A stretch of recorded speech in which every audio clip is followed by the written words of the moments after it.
Días fueron una locura, ¿no? Cuando una mujer con problemas... En un momento estaba feliz y al rato el humor de Chelsea cambiaba. Compórtate como un hombre, ¿quieres? Busca refugio en los rincones más oscuros de Internet. ¿Estás viendo a otro? ¡No! ¡Basta! ¡Lo juro! Su vida se sale de control. Tal vez se fugó. O no quiso que su familia supiera dónde estaba. Una historia perversa que parece ciencia ficción. Me hacía acordar a Hannibal Lecter. ¿Quién no pensaría en él?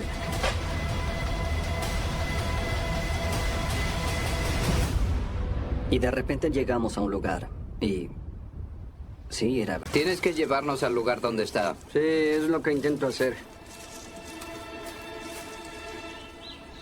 En agosto de 2015, Jason Nisbet, de 39 años, guía a la policía a un bosque cerca de la pequeña ciudad de Faribault, Minnesota.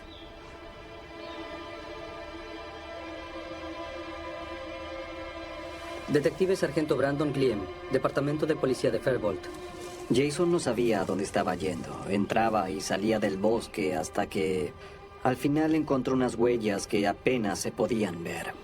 Sí, ven a ese lugar. Es justo por allá. Ok. Era como un perro de caza cuando empezaba su búsqueda. Sí, es por acá, por favor. Para su esposa, Nisbet es un bromista encantador. Lo que más me enamoró de Jason fue que su objetivo era que todos estén contentos. Y él lo hacía. Él hacía reír a todos. Y eso no es algo que veas muy seguido en las personas. Pero la policía ve un costado muy distinto de Nisbet. Creo que decirnos lo que había pasado lo hizo sentir mejor. Porque había hecho algo para ayudarla. Porque nos contó lo que pasó. ¿Está acá? Sí, es por allá. Y después justo por la izquierda. Allá. Ok. ¿Allá? Pero recuerden esto. Jason Nisbet es una persona horrible. Lo que Jason Nisbet le dice a la policía ese día será un impacto hasta para los detectives más insensibles. Recuerdo que se me erizó la piel de todo el cuerpo. Y los enfrenta con un crimen que solo es posible en la era de Internet. No creo que todo esto hubiera pasado sin Internet. Columbus, Ohio. Primavera de 2011. Chelsea Martínez, de 22 años, es una madre amorosa de 2 niños. Elizabeth Smook, mamá de Chelsea. Chelsea era la niña más dulce. En verdad era una persona única. ¿Estás terminando el bigote? Es muy grande. Chelsea era maravillosa con sus hijos. Los amaba mucho. Mira, sí. Ella habría hecho cualquier cosa por hacerlos felices. Oh, vaya. Hola. Hola. Chelsea y su esposo Oscar eran novios en la secundaria. Después de un año de noviazgo, se casaron. Bueno, chicos, ¿listos para el espectáculo? Hola, mi nombre es Rosa María. Estoy buscando a una Oscar persona... trabajaba en un salón de fiestas infantiles muy conocido. Trabajaba en la cocina, trabajaba en el salón. A veces él se disfrazaba. ¡Hola! Oscar y Chelsea fueron muy felices al principio.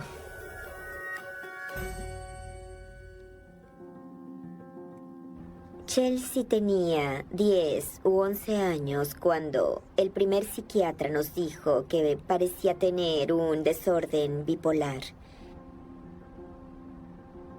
A ciencia cierta, nadie sabía cómo podía estar Chelsea de un momento a otro.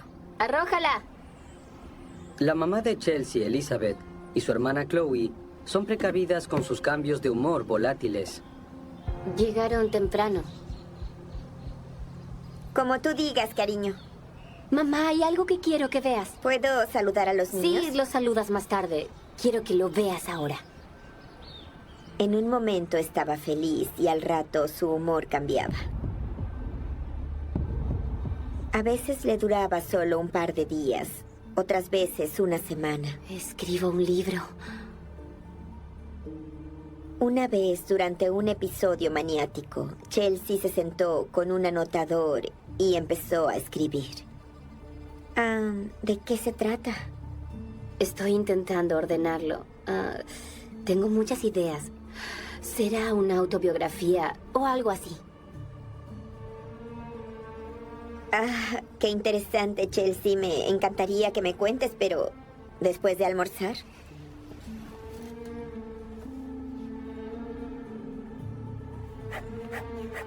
¿Vas a tardar mucho? Solo un segundo, se me ocurrió una idea. Escribía lo que pensaba y como tenía un brote, los pensamientos le venían rápidos y furiosos. Tenía que dejarlos salir. Y eso fue lo que hizo, lo único que hacía. Ella estuvo escribiendo durante días, sin parar.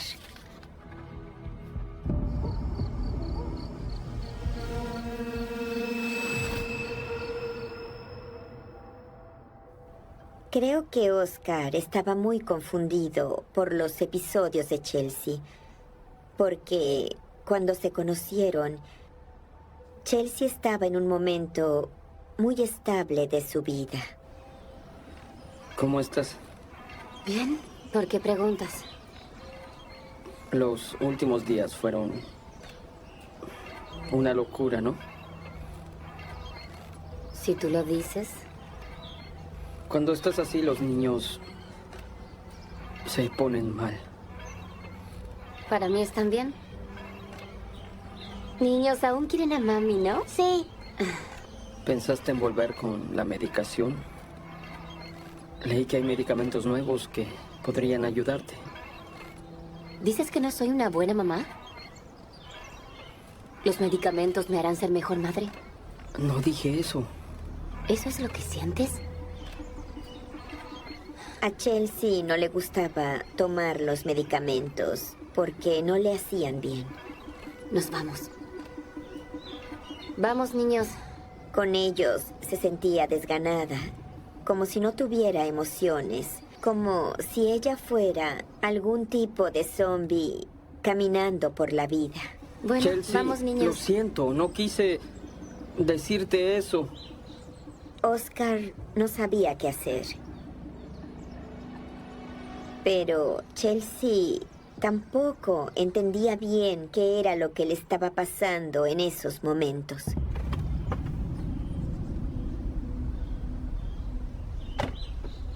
¿Quieren comer panqueques? ¡Sí! ¿Sí? Ok. El primero en llegar a la puerta.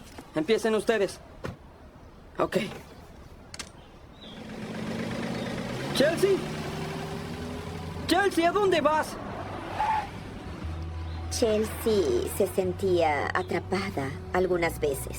Necesito escaparme, necesito irme ahora y me voy. Eso es lo que hacía Chelsea. Chelsea no tenía un destino.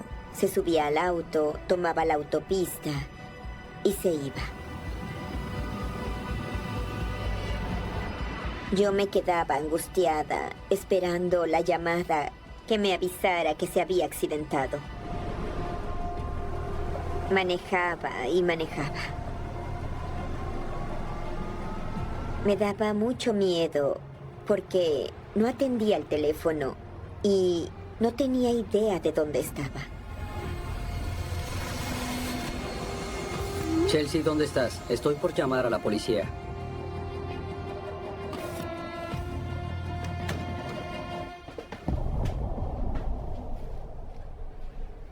Hey.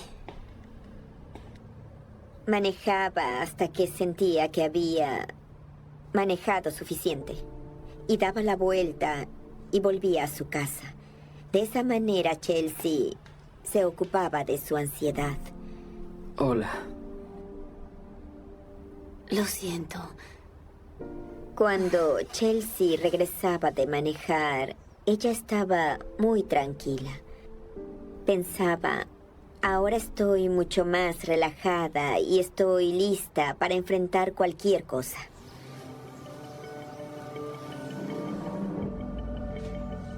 Chelsea no es la única que siente que es difícil soportar la vida en Ohio. Hola. ¿Pero qué te pasó? Unos niños pensaron que era divertido lanzarse comida. Intenté detenerlos.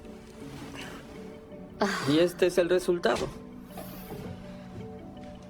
Chelsea amaba a Oscar, pero creo que también le gustaba el hecho de que podía ser la que estuviera a cargo.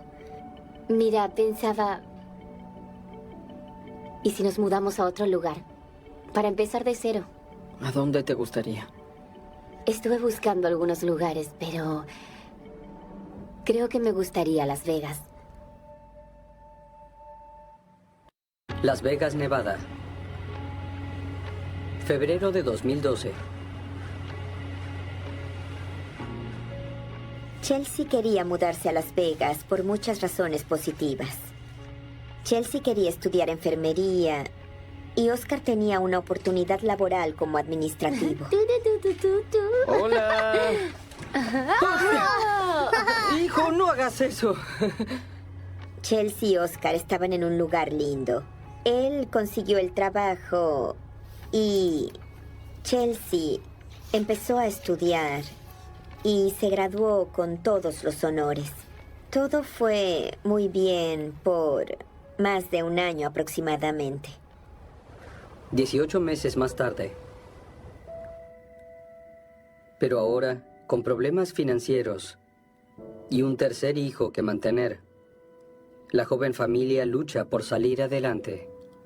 Oscar perdió su trabajo y terminó trabajando en un local de comidas rápidas y eso les trajo problemas financieros y tenía que trabajar más horas. Y entonces Chelsea estaba mucho más tiempo sola con los niños que antes y estaba muy estresada. En ese momento se hundió profundamente en la depresión. Chelsea, no tengo la vida que soñé. Esto es una pesadilla.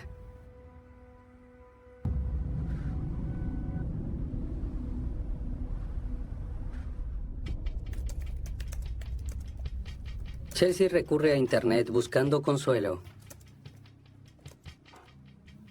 Es entonces cuando Chelsea empieza a encontrar consuelo contando las frustraciones de su vida y cuán deprimida estaba. Quería quitar esas emociones de su cabeza y que los malos pensamientos se fueran.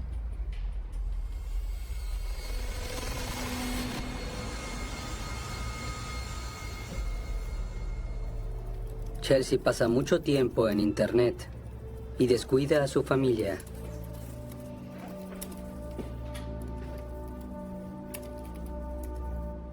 Chelsea.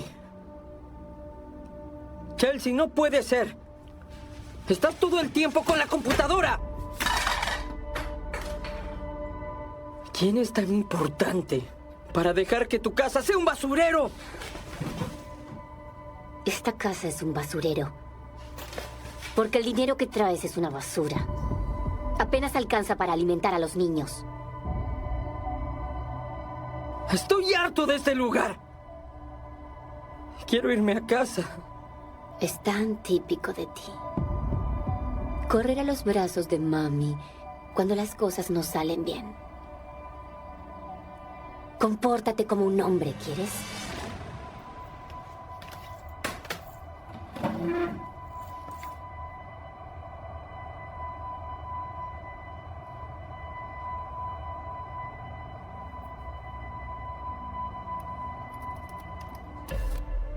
Chelsea, perdón, mi esposo se volvió loco. Ya se fue. ¿Estás ahí? Faribault, Minnesota.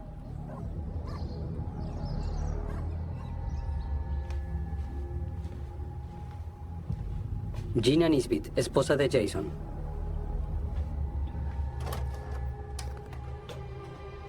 Conocí a Jason en Internet. Hablábamos horas y horas.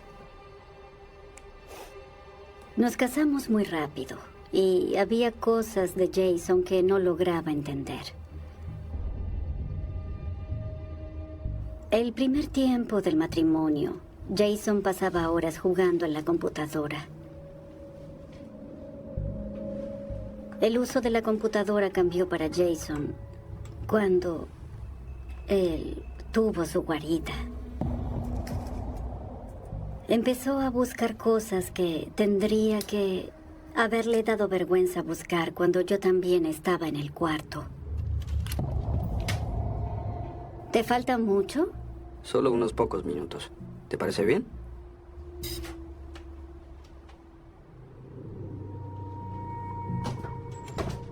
Ahí empecé a darme cuenta de qué era lo que estaba haciendo Jason en Internet. Empezó a buscar páginas pornográficas o videos con animales y gente muerta y cosas así. La verdad es que yo no entendía. ¿Acaso Jason quería tener sexo con gente muerta?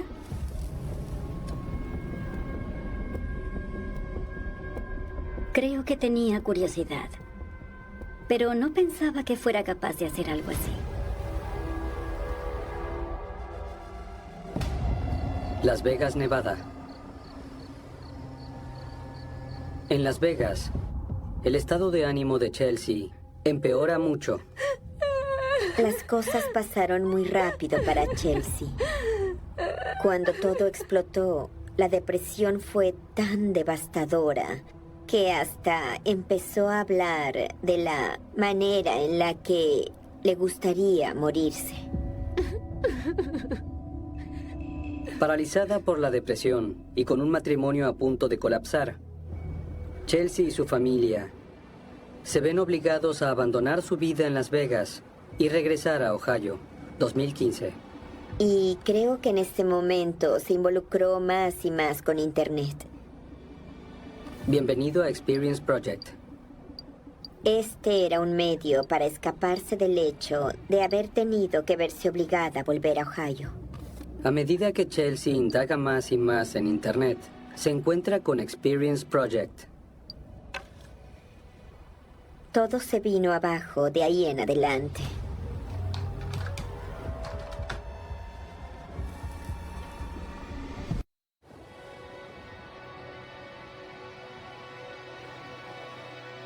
Chelsea Martínez se unió a Experience Project, un sitio en Internet donde los miembros comparten de manera anónima sus secretos más íntimos.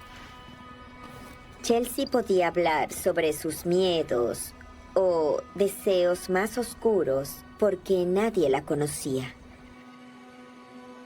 Cuando Chelsea empieza a conocer gente en este sitio, pronto encuentra a alguien que parece feliz de oír sus problemas. Pasaba todo el día en Internet hablando con este individuo.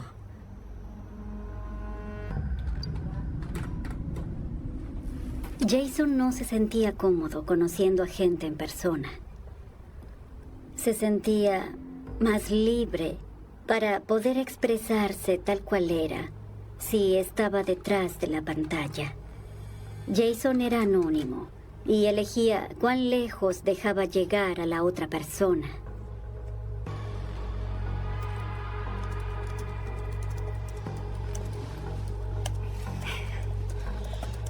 ¿Me dices con quién hablas a esta hora? ¿Conociste a alguien?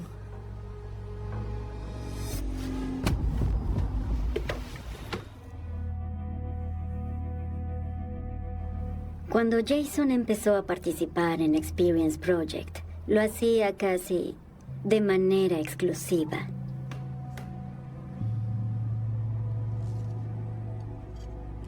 A Jason le llegaban los mensajes de Experience Project a través del teléfono. ¿Quién te escribe? Espera, tengo que hacer algo. Jason escondía todos los mensajes que recibía.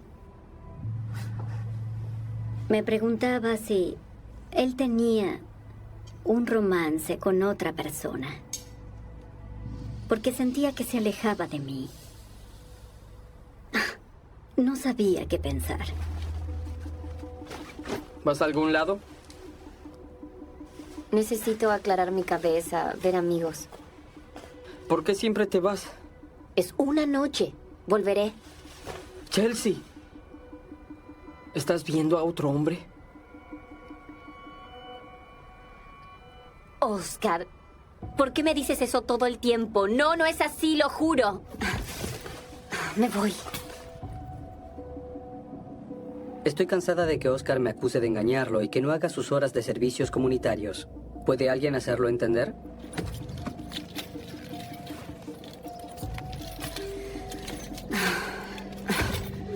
¿Está todo bien? Sí, estoy en camino. Chelsea se había ido una infinidad de veces. La única diferencia esta vez era que Oscar sabía que estaba hablando con alguien en Internet.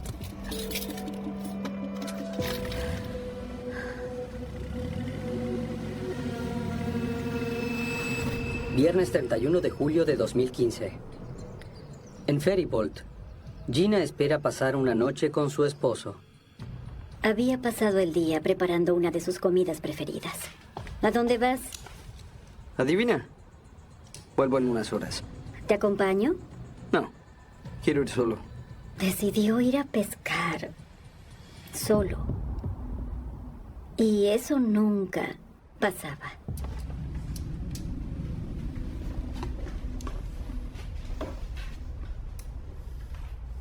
En ese momento, estaba 90% segura de que él estaba con otra persona.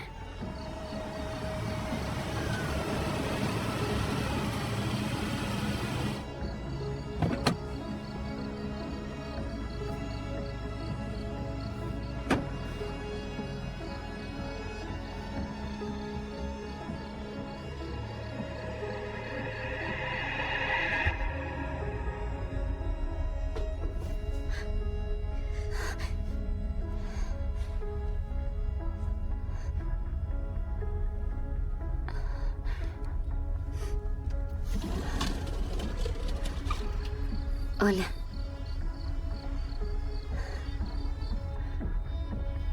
Hola.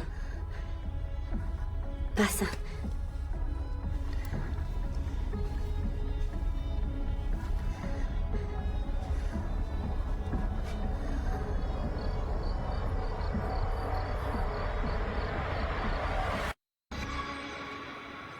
Sábado 1 de agosto de 2015.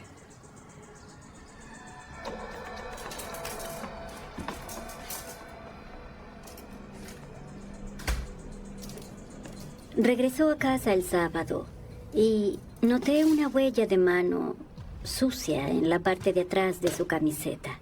Jason, ¿qué está pasando? ¿Acaso me estás engañando? No, claro que no. ¿Acaso estás loca? ¿Por qué estás diciendo eso? Le pregunté por la huella.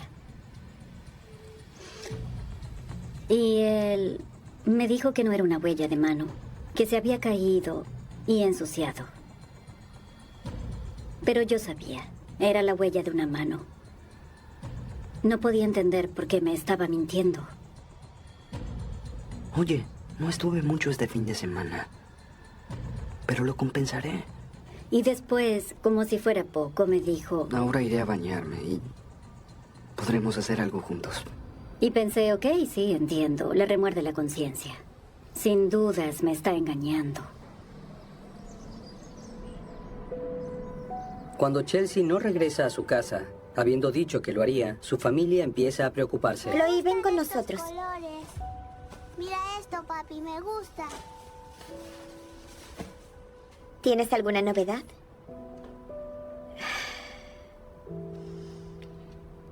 Tenía mucha esperanza en que Chelsea estuviera bien, porque ya lo había hecho muchas veces y siempre había regresado. Entonces, muy dentro mío estaba segura de que regresaría y entonces ella diría, volví. Ah, estoy acá, lo siento.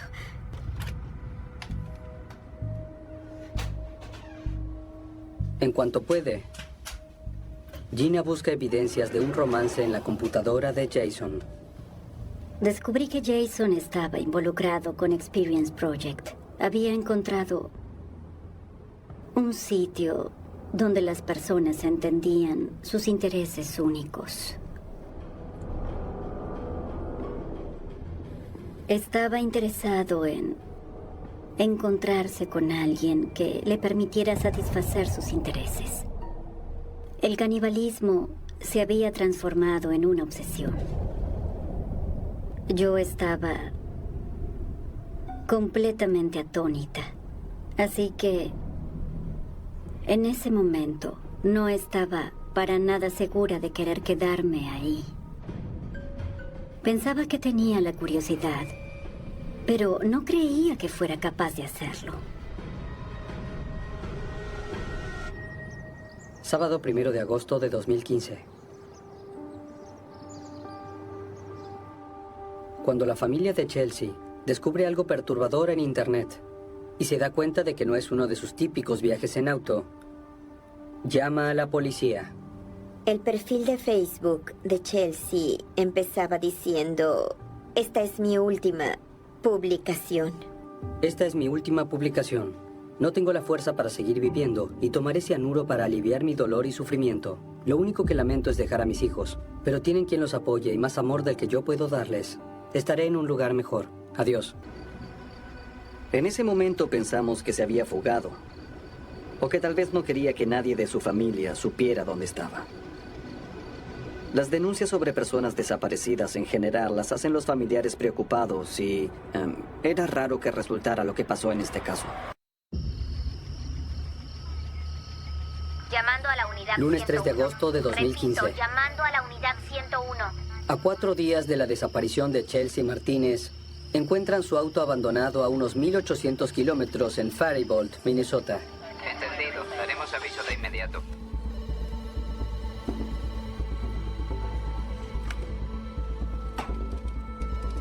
Cuando hablé con Oscar, el esposo de Chelsea, que estaba en Ohio, me informó que el sitio que visitaba Chelsea se llamaba Experience Project.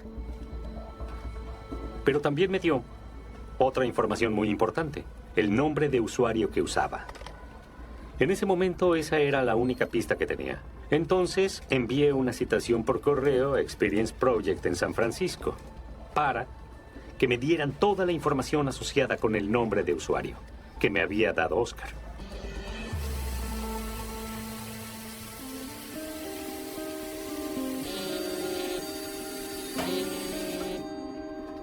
Me llamó la policía. Sí, hola. Me dijeron que en ese momento pensaban que probablemente se encontró con un hombre. Ok, gracias. Y que se había ido con él y había abandonado su auto. En ese momento tuve la esperanza de que pudieran encontrarla. Viernes 7 de agosto de 2015. Toma nota del código, por favor. El correo asociado con el nombre de usuario que nos había dado Oscar era jnisbit@gmail.com. Hice una búsqueda en todo el estado con la inicial J y el apellido Nisbet. Y encontré que había unos 8 en el estado de Minnesota. Y uno de ellos, Jason Nisbet, vivía a unas 7 cuadras de nuestra oficina. El detective Heladi envía 2 oficiales para hablar con Nisbet y averiguar si era el hombre que hablaba en Internet con Chelsea. En ese momento, pensamos que Jason y Chelsea se habían conocido en Internet y que tendrían alguna relación amorosa. Y tal vez ella no quería que su familia lo supiera. Soy oficial del condado de Rice. ¿Esta es la residencia de Jason Nisbet? Sí, es mi esposo. Pero está en el trabajo. ¿Podemos entrar a su casa? Claro.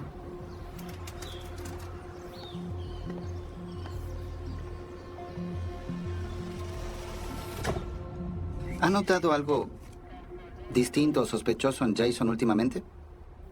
Estuvo un poco raro el último fin de semana. ¿De qué habla? Se fue a pescar solo.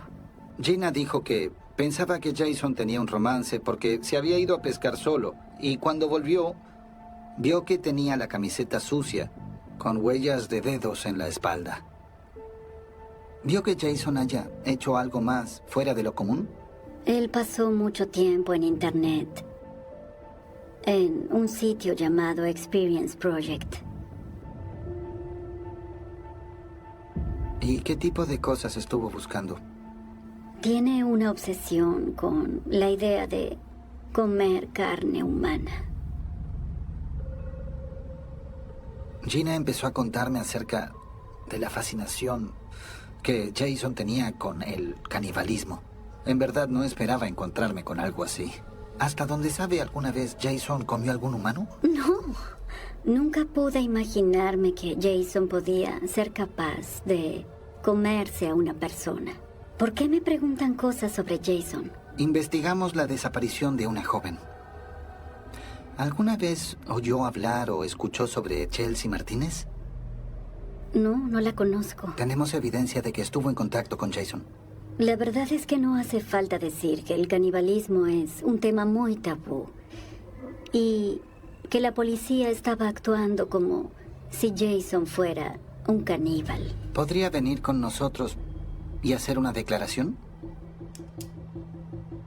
La policía veía a Jason como un monstruo, en vez de como a un individuo que necesitaba ayuda psiquiátrica urgente. Pasamos de una persona desaparecida a alguien que quería hacer canibalismo. Estábamos todos impactados y teníamos prisa. Debíamos asegurarnos de que estuviera bien. Así que volvimos a la oficina y empezamos a preparar una orden de allanamiento. Recibí un llamado de un oficial. Habla Glim. Me dijo, ¿cómo se llama el sospechoso? Y respondí, Jason. Y me dijo, está acá, acaba de aparecer. Que no se vaya a ningún lado. Dejé de inmediato lo que estaba haciendo y entonces manejé hasta la escena. Cuando iba manejando a la casa de Jason, pensaba en Hannibal Lecter. ¿Quién no lo habría pensado?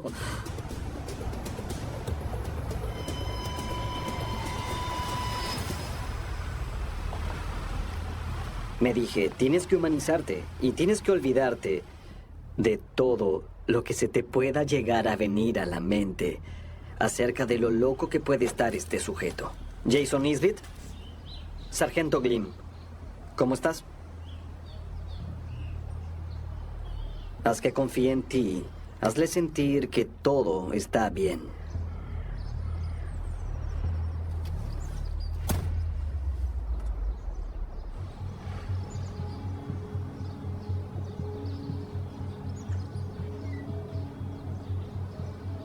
Recibí un llamado diciendo que la gente se había ofrecido a buscar con perros. Pero no habían encontrado nada. Todavía pensaban que estaba huyendo y que no le había pasado nada grave. Bien, Jason. ¿Qué cosas te gustan? Hablamos del clima, ¿sabes? Hablamos del trabajo y habló de la pesca. Me gusta pescar. Sí, es lo que más hago. Mira esto. Jason nos mostró en su teléfono a dónde iba a pescar y no era muy lejos de donde encontraron el auto de Chelsea. Por eso inmediatamente pensé, aquí quizás hay algo. Jason, vinimos porque hay una mujer desaparecida llamada Chelsea. ¿Sabes algo al respecto? Le dije, es tu historia. Somos dos hombres comprensivos listos para oír lo que quieres contarnos. Nos llevó un tiempo convencerlo. Cuando nos dijo qué había pasado, fue impactante. Jason, ¿puedes mirarme a los ojos? Si tenía alguna duda de que Jason Nisbet podría ser una persona normal, que solo había cometido un error, se esfumó.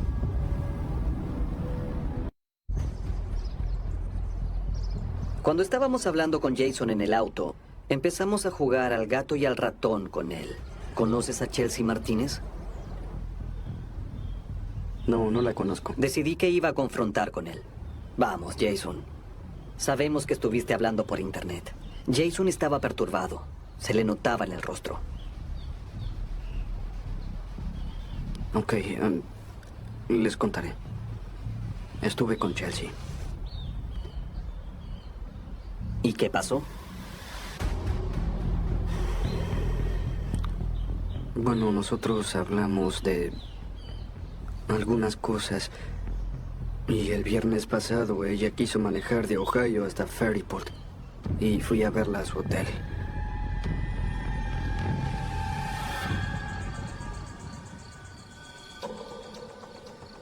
Le dije, seguro que se encontraron por alguna relación amorosa.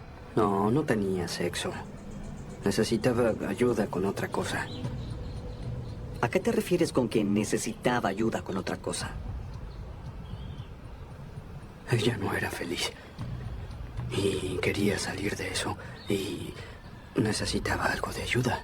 Decidió que nos diría que Chelsea vino desde Ohio con la intención de que Jason la lastimara. Jason dijo que cuando la vio en el hotel, Chelsea le dijo que quería morir. ¿Sabes? Solo hablemos de todo lo que haríamos. Llegaron a hablar de cosas específicas que Jason le haría a Chelsea. Quiero que me estrangules.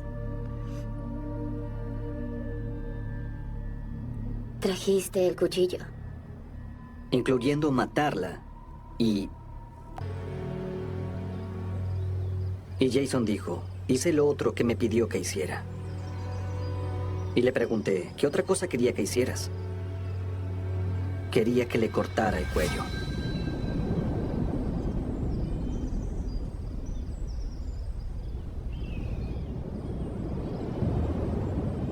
Jason la culpaba a Chelsea.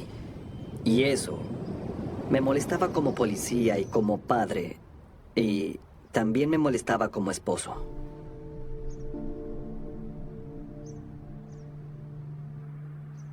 Fue duro oír hablar de las cosas que hizo y que no tuviera ningún tipo de remordimiento. Le pregunté sobre la parte del canibalismo. ¿Hiciste algo más con el cuerpo de Chelsea? ¿Habría podido llevarlo a cabo? No pude. No pude. Estaba muy asustado. Jason, ¿dónde está Chelsea? Le dije, Jason, tenemos que llevar a Chelsea a su casa. Y me dijo, ok, está bien. Yo les voy a mostrar dónde está. Video real de la policía.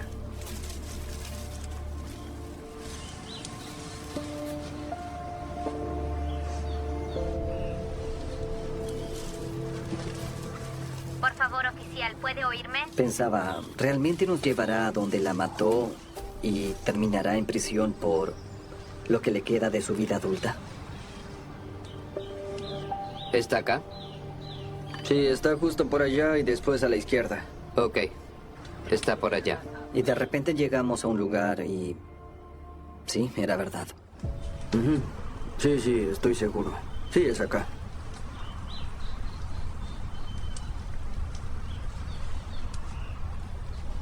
Estrangular a alguien es algo muy personal. Cortarle el cuello es algo muy personal. Tienes que ser alguien especial y perverso, como Jason Nisbet, para hacer algo así. Y después volver a tu casa con tu esposa. No puedo imaginarme por lo que pasó esos últimos minutos.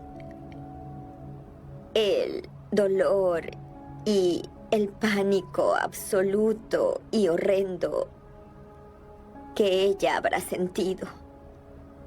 Chelsea se había ido.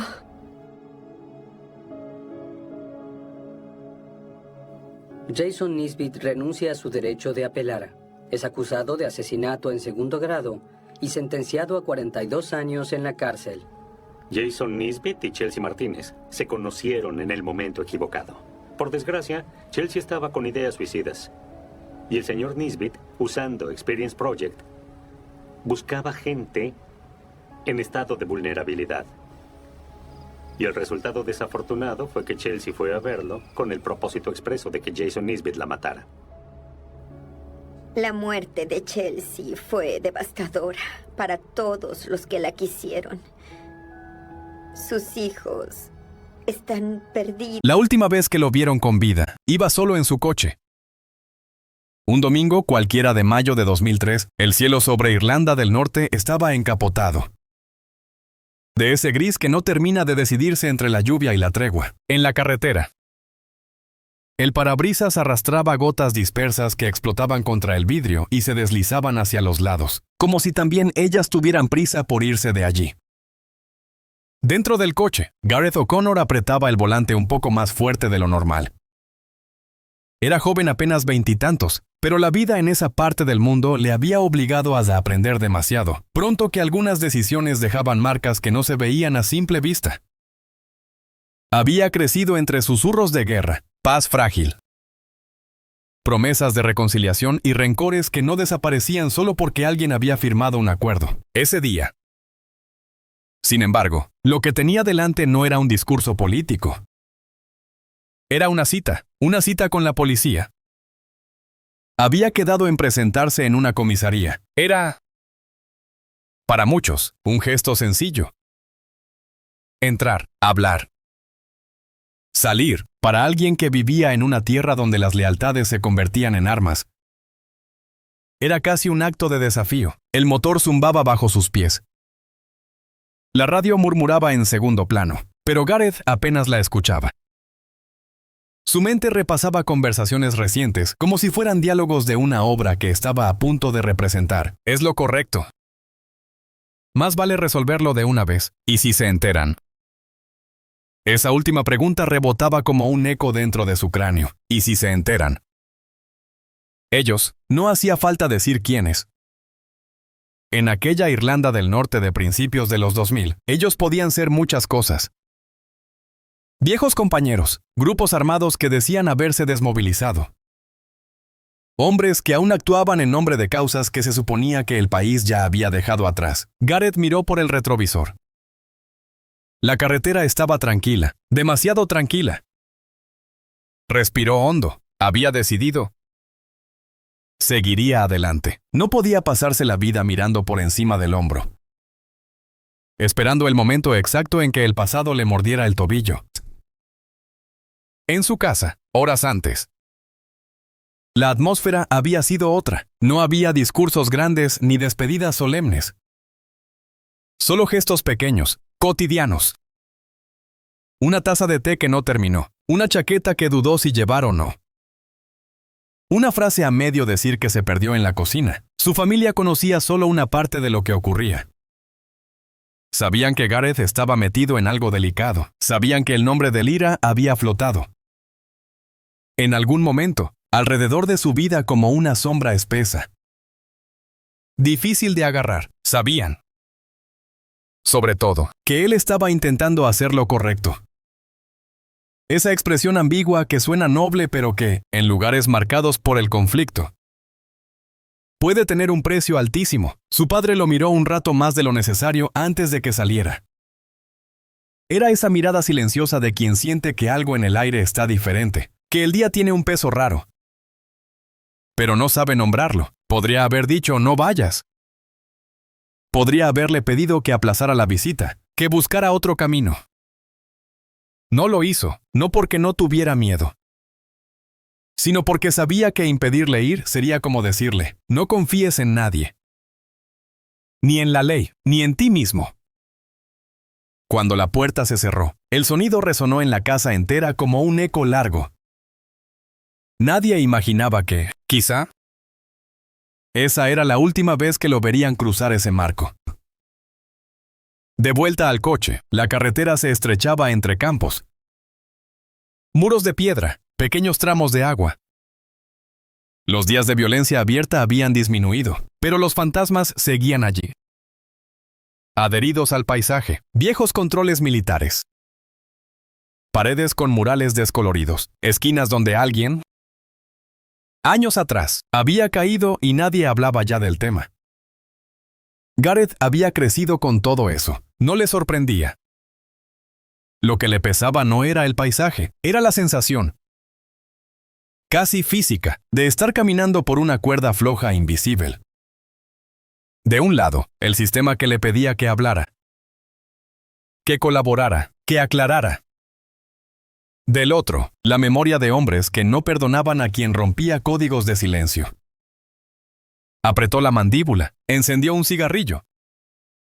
aunque le había prometido a su madre que estaba intentando dejarlo. La nicotina le quemó la garganta.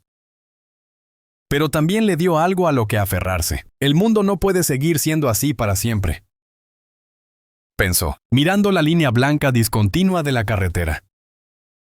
Alguien tenía que romper el círculo. Alguien tenía que decir basta.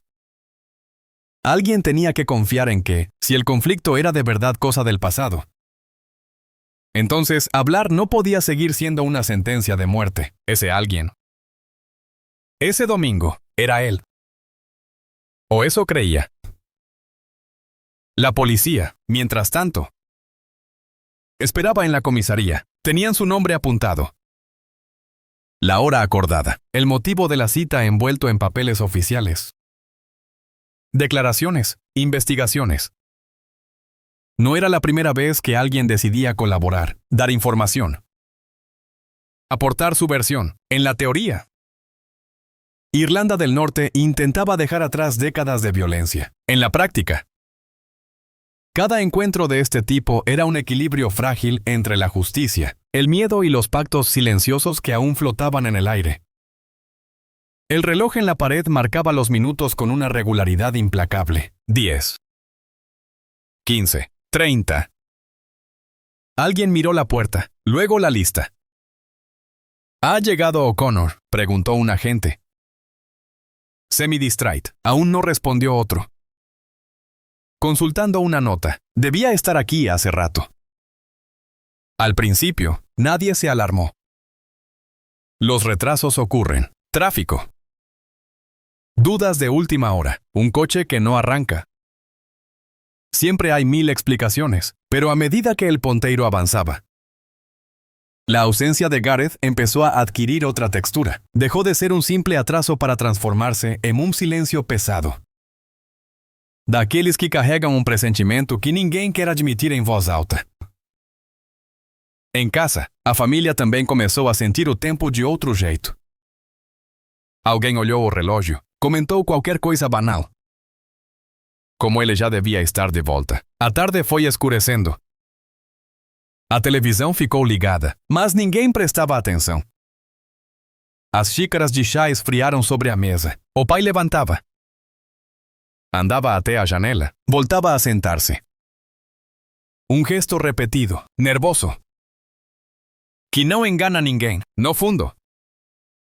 Todos sabían que, na Irlanda do Norte de 2003, quando alguém relacionado, mesmo que fosse de longe, com velhos grupos armados, desaparecia no caminho para falar com a polícia, não era apenas um atraso, era um sinal.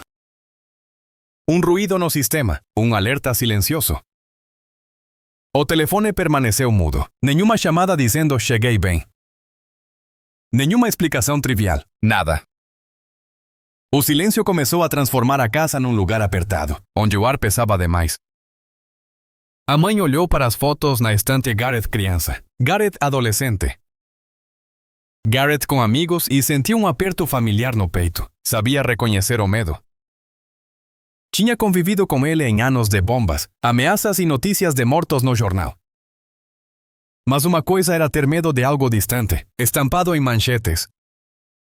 Outra, muito diferente, era sentir esse medo entrar pela porta e sentar-se à mesa com eles, ocupando a cadeira vazia do filho.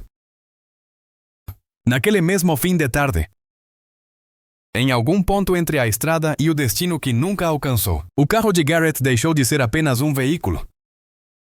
Tornou-se o último rastro visível de sua passagem. Homens que não apareciam em nenhuma foto oficial, que não davam entrevistas, que não assinavam acordos em público. Se moviam na sombra, em conflitos como aquele. Os fantasmas não são feitos de lençóis brancos, são homens com rostos comuns, capazes de desaparecer em segundos na multidão, mas que, por dentro, carregam códigos de honra distorcidos. Listas de inimigos invisíveis, relatos de traição que valem mais do que qualquer lei. Se Gavin tinha razão em temer que se enterassem, naquele momento a resposta se desenhava de forma cruel. Alguém sabia, alguém tinha decidido que aquele domingo não terminaria para ele na comissaria. mas na escuridão de um destino que, naquele instante, ninguém mais podia ver. Quando a noite caiu de vez, a ausência dele deixou de ser um incômodo para se tornar uma certeza angustiante. Na comissaria, os agentes começaram a telefonar. Primeiro, para casa. Ele saiu. A que horas? Depois, para hospitais. Em busca de acidentes que pudessem explicar a falha, nada. Nenhum carro com as características dele. Nenhum ferido como o nome de Gareth O'Connor. Naquele mundo habituado a leituras de sinais, a equação era brutalmente simples. Um homem jovem, com um encontro marcado com a polícia. Que sai de casa, entra no carro. E nunca chega. Muito raramente isso significava apenas um desvio inocente. Na maioria das vezes, significava outra coisa. Algo muito mais escuro. Os dias seguintes transformaram a vida da família num túnel. Acordavam com o telefone ao lado. Dormiam com o mesmo telefone ao lado, como se a qualquer momento o toque pudesse devolver o mundo ao eixo. Polícia em casa. Perguntas. Descrições. Que roupa ele usava? Ele comentou com alguém mais sobre a ida à polícia. Vocês perceberam algum movimento estranho nos últimos dias? Cada pergunta vinha carregada de uma hipótese. Cada resposta levantava novas possibilidades e novos medos. Do lado de fora, a imprensa começou a farejar a história. Um jovem que desaparece a caminho de um encontro com a polícia, numa terra marcada por décadas de violência política e paramilitar. Não é apenas um desaparecido qualquer. É um fósforo riscado perto demais de um barril de pólvora que muitos preferiam manter fechado. No início, as matérias eram cautelosas. Desaparecimento misterioso. Família angustiada. Investigações em curso, mas... Nos bastidores, havia outra pergunta.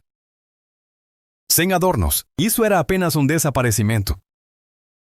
Ou era um recado, um ajuste de contas silencioso? Típico de um passado que supostamente todos estavam tentando deixar para trás. Para a família, porém, as teorias pouco importavam naquele ponto, naquela cozinha. Naquele sofá, o que importava era muito mais simples e devastador. Ele não estava, a cadeira permanecia vazia. O telefone, mudo. A cama, intacta. Em alguma parte do país. Talvez a poucos quilômetros dali, talvez muito mais longe. Gareth O'Connor tinha saído de cena sem que ninguém tivesse visto o momento exato em que deixara de ser um jovem dirigindo rumo a uma decisão difícil, para se tornar, lentamente, um nome em uma lista de desaparecidos. Um nome que, nos anos seguintes, iria carregar um peso estranho. Para uns, símbolo das feridas abertas do conflito. Para outros, apenas um número em mais uma estatística. Para os pais, para quem o conhecia de verdade, continuaria a ser outra coisa. O filho que saiu de casa num domingo cinza, prometendo voltar. E que, desde então, parecia ter sido engolido por um buraco na estrada. Um buraco que ninguém sabia onde começava. Nem se algum dia iria revelar o que tinha escondido. Na semana seguinte, o silêncio ganhou corpo. Já não era apenas a ausência de passos na escada ou de uma risada no corredor. Era algo que se sentava à mesa com a família, ocupando o lugar de Gareth como um convidado indesejado, pesado. Impossível de ignorar. Os primeiros dias tinham sido cheios de movimento. Telefonemas, idas e vindas à delegacia. Amigos batendo à porta, vizinhos perguntando se havia alguma novidade. Depois, o fluxo foi diminuindo. As pessoas voltavam, aos poucos. A própria rotina. O mundo continuava. Só naquela casa o tempo parecia ter travado. O pai de Gareth mantinha o olhar grudado na tela da TV cada vez que aparecia qualquer notícia sobre segurança. Paramilitares, investigações em curso. Não porque esperasse vê-lo ali, mas porque pressentia que Se o nome do filho surgisse em algum lugar, seria misturado a esse tipo de assunto. Com palavras que ele sempre temera ouvir, numa das idas à delegacia. Sentou-se em frente a um detetive de meia-idade, olhar cansado. Gravata torta, que mexia numa caneta como quem procura a forma menos dolorosa de dizer o que precisa ser dito. Estamos seguindo várias linhas de investigação, começou o policial, com a voz burocrática de quem já repetiu aquele discurso dezenas de vezes para outras famílias. Estamos verificando se houve algum acidente, se alguém viu o carro na estrada. Analisando câmeras, o pai inclinou-se para a frente. Mas o que o senhor realmente acha que aconteceu? Cortou. Sem rodeios, o detetive hesitou. Na Irlanda do Norte de 2003, dizer certas coisas em voz alta ainda parecia perigoso. Mesmo dentro de 4 paredes, seu filho tinha alguma ligação com grupos organizados? Perguntou, escolhendo cuidadosamente as palavras. Disseram-nos que, no passado, o nome dele apareceu em alguns relatórios ligados a dissidentes. Uma palavra limpa para uma realidade suja. Grupos que se recusavam a aceitar o fim da luta armada. Que continuavam agindo à sombra do que tinha sido oficialmente declarado encerrado. O pai respirou fundo. Não era a primeira vez que essa conversa surgia. Sabia que havia rumores. Sabia que, por algum tempo, Garrett tinha se aproximado de pessoas que não apareciam em fotos de família, que falavam baixo em bares cheios e olhavam por cima do ombro com mais frequência do que o necessário. Meu filho disse, com firmeza queria sair disso. Seja lá o que vocês acham que ele fez ou deixou de fazer, ele estava indo falar com a polícia. Com vocês, e desapareceu no caminho. Isso não é coincidência. O detetive sustentou o olhar por alguns segundos. Não discordou, também não confirmou. No papel, a versão oficial era desaparecimento em circunstâncias desconhecidas. Na cabeça de quem conhecia a realidade daquela terra, a equação parecia bem menos neutra. Alguém que decide cooperar pode, sim, virar alvo. Os dias se transformaram em semanas. As buscas se estenderam pelos arredores. Margens de ríos, estradas secundárias. Campos onde um carro poderia, em teoria, ter saído da pista sem deixar marcas óbvias. Helicópteros. Cães, equipes a pé. Os jornais começaram a publicar a foto de Garrett com a legenda desaparecido em letras grandes, ao lado de um número para informações anônimas.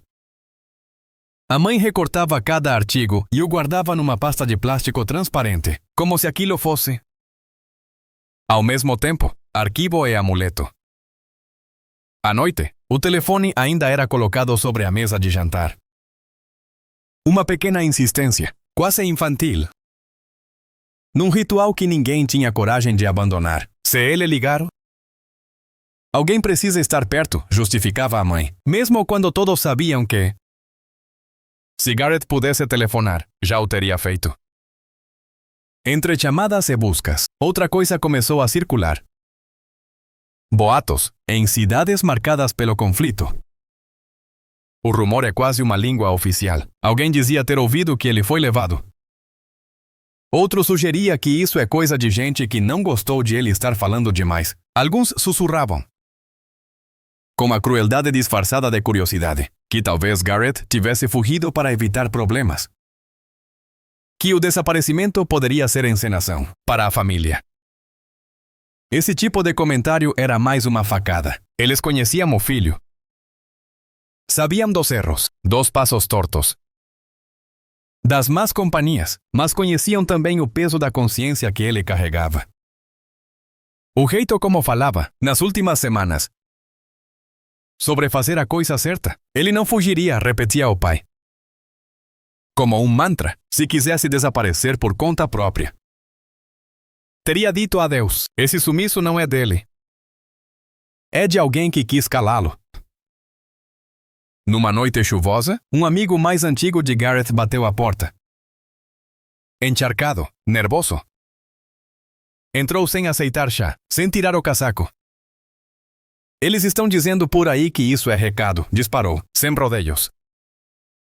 Que foi para mostrar o que acontece quando alguém se aproxima demais da polícia. As palavras ficaram suspensas na sala como fumaça.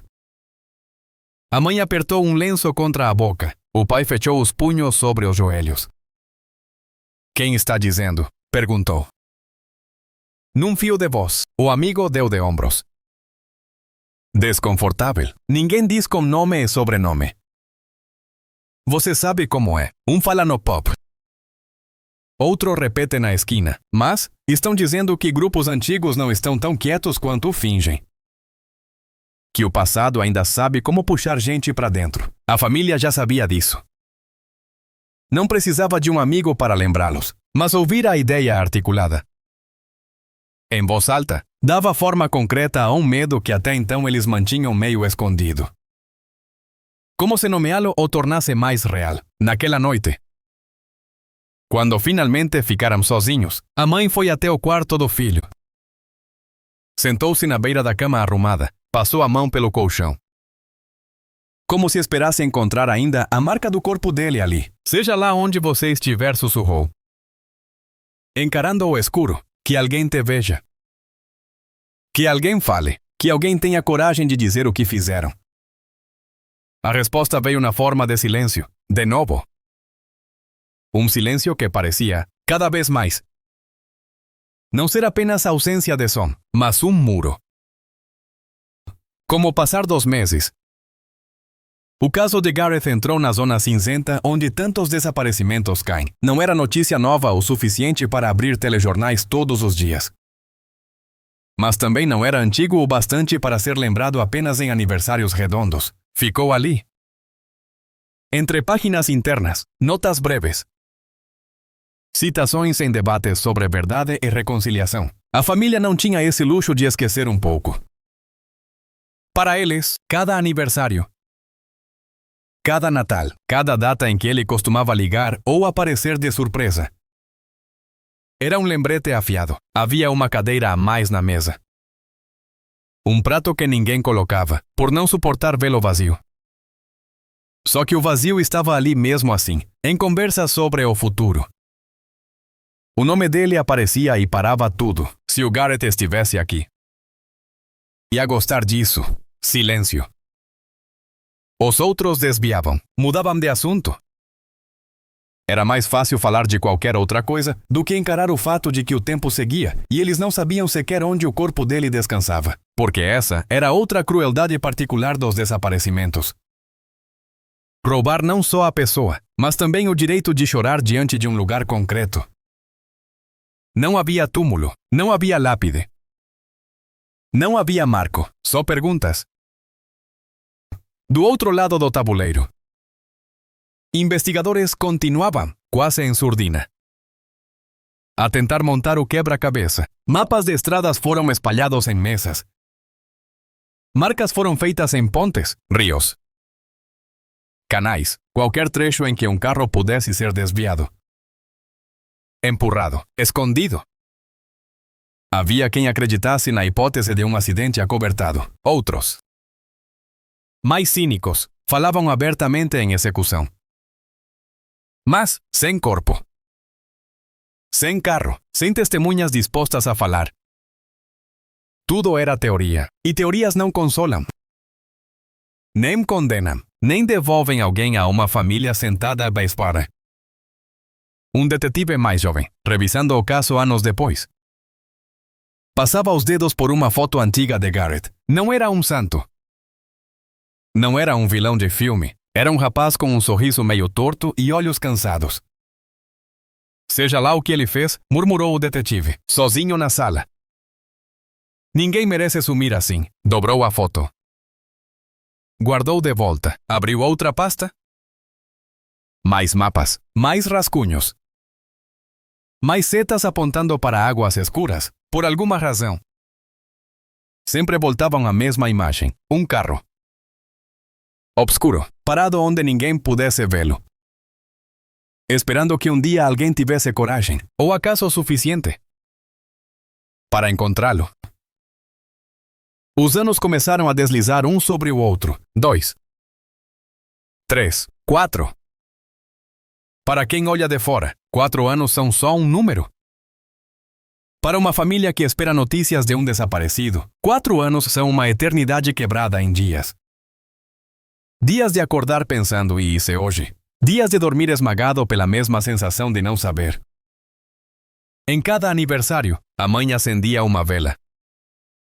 Não como quem celebra, mas como quem insiste que um nome não seja engolido pelo esquecimento.